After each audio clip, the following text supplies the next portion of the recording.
এই মুহূর্তে চাকরি প্রার্থীদের নিয়ে মাননীয় মুখ্যমন্ত্রীর বিশেষ বক্তব্য।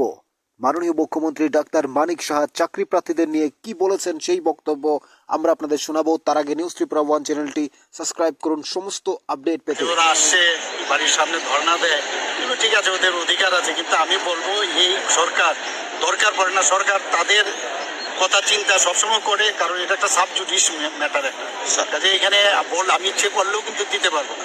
তারপরেও আমি প্রায়শ লিগেল অ্যাডভাইস নিচ্ছি, আমি প্রায়শ বসে মিটিং করছি, তো নিশ্চয়ই আমরা সবকটাই করব। কিন্তু ঠিক আছে, ওরা আসছে বাড়ির সামনে ধর্ণা দেয়, কিন্তু ঠিক আছে, ওদের অধিকার আছে, কিন্তু আমি বলবো এই সরকার দরকার পড়ে না। সরকার তাদের কথা চিন্তা সবসময় করে, কারণ এটা একটা সাবজুডিস ম্যাটার একটা কাজে এখানে আমি ইচ্ছে করলেও কিন্তু দিতে পারবো না। তারপরেও আমি প্রায়শ লিগেল অ্যাডভাইস নিচ্ছি, আমি প্রায়শ বসে মিটিং করছি, তো নিশ্চয়ই আমরা সবকটাই করব। ধর্ণা দেয়, ওরা আসছে বাড়ির সামনে ধর্ণা দেয়, কিন্তু ঠিক আছে, ওদের অধিকার আছে, কিন্তু আমি বলবো এই সরকার দরকার পড়ে না। সরকার তাদের কথা চিন্তা সবসময় করে, কারণ এটা একটা সাবজুডিস ম্যাটার একটা কাজে এখানে আমি ইচ্ছে করলেও কিন্তু দিতে পারবো না। তারপরেও আমি প্রায়শ লিগেল অ্যাডভাইস নিচ্ছি, আমি প্রায়শ বসে মিটিং করছি, তো নিশ্চয়ই আমরা সবকটাই করব। শুনলেন চাকরি প্রার্থীদের নিয়ে মাননীয় মুখ্যমন্ত্রীর বক্তব্য। এসটিজিটি চাকরি প্রার্থীরা তারা মুখ্যমন্ত্রীর বাড়ির সামনে ধর্ণা দিয়েছেন, মুখ্যমন্ত্রী বাড়ি ঘেরাও করেছেন, সেই নিয়ে মাননীয় মুখ্যমন্ত্রী মুখ খুলেছেন। এটা সাব জুডিশিয়ার ম্যাটার, অর্থাৎ এটা বিচার বিভাগের আওতায় রয়েছে, আইন বিভাগের অন্তর্ভুক্ত রয়েছে, তাই এটা নিয়ে মুখ্যমন্ত্রী বারবার চেষ্টা করছেন তাদেরকে দেওয়ার জন্য। কিন্তু যেহেতু এটা সরাসরি আইন বিভাগ বিচার বিভাগের রয়েছে, সেটা তারা যে ডিসিশন দেবে সেটার উপরে মাননীয় মুখ্যমন্ত্রী কাজ করবেন।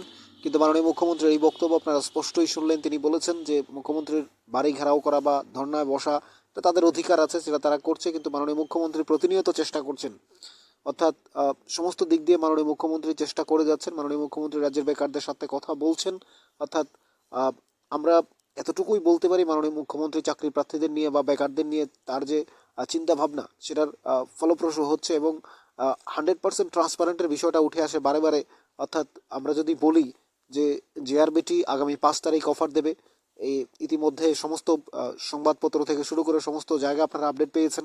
তো আমরাও কিছুদিন আগে যখন একটা আপডেট দিয়েছিলাম যে জেআরবিটি চাকরি প্রার্থীরা চাকরির খুব দ্রুতই পেয়ে যাবে, অর্থাৎ তারপর দেখলাম যে এক একজনের সমালোচনা বা আলোচনা সেগুলো এমনভাবে প্রশ্নবিদ্ধ করেছে। কিন্তু তারপর যখন এখন সংবাদপত্রে উঠেছে বা খবর পাচ্ছে বিভিন্ন জায়গা থেকে যে হ্যাঁ তাদের অফার দেওয়া হবে আগামী 5 তারিখ, কিন্তু এখন আপনারা কি বলবেন যে সমালোচনা তো করা যায়, কিন্তু মেইন সঠিক তথ্যরা যখন পেয়ে যান তখন কেমন লাগে সেটা কিন্তু আর তখন মনে থাকে না।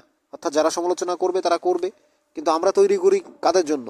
আমরা জানি একেবারেই 190% লোক, 95% লোক আমাদের ভালোবাসে বলেই আমাদের দেখে, তাই আমরা চাকরি প্রার্থী থেকে বেকারত্ব সমস্ত অংশের মানুষের জন্য আমরা তৈরি করি, আমরা তথ্যগুলো পাঠাই। কে বিশ্বাস করলো কিংবা করলো না সেদিকে আমরা যাই না, কিন্তু আমাদের প্রশ্ন হলো আপডেট দেওয়া, আমরা আপডেট দিয়ে যাচ্ছি।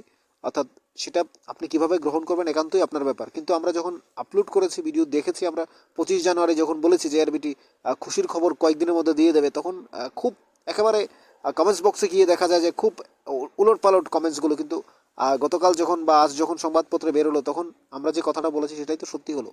আমরা বলেছিলাম দিল্লি নির্বাচনের আগে অফার দিয়ে দেবে, কিন্তু সেটাই তো হচ্ছে। কিন্তু এখন আর সে নিয়ে কেউ আমরা কথা বলতে চাই না, কারণ যারা নেগেটিভ পার্সন, যারা নেগেটিভ বলার, যারা সমালোচনা করে তারা তো করবেই, তাদের নিয়ে আমরা এগুলো বলার কোনো কারণ নেই। কিন্তু আমরা জানি 100 জনের মধ্যে 10 জন, যদি 10 জনও যারা আছে যারা ভালো কমেন্টস করছে দেখছে, তাদের জন্য আমরা তৈরি করছি। যাদের দরকার নেই তারা স্কিপ করে চলে গেলেই পারে, কারণ উলট পালট কমেন্টস এটা তাদের ভাষা, তারা লিখবেই, তারা জানবেই। কিন্তু আমার প্রশ্ন হলো না দেখাই ভালো। যাদের যাদের দেখার ইচ্ছে নেই, তারা উলট পালট কথা বলে, তাদের তো দেখার না দেখলেই ভালো। ধন্যবাদ।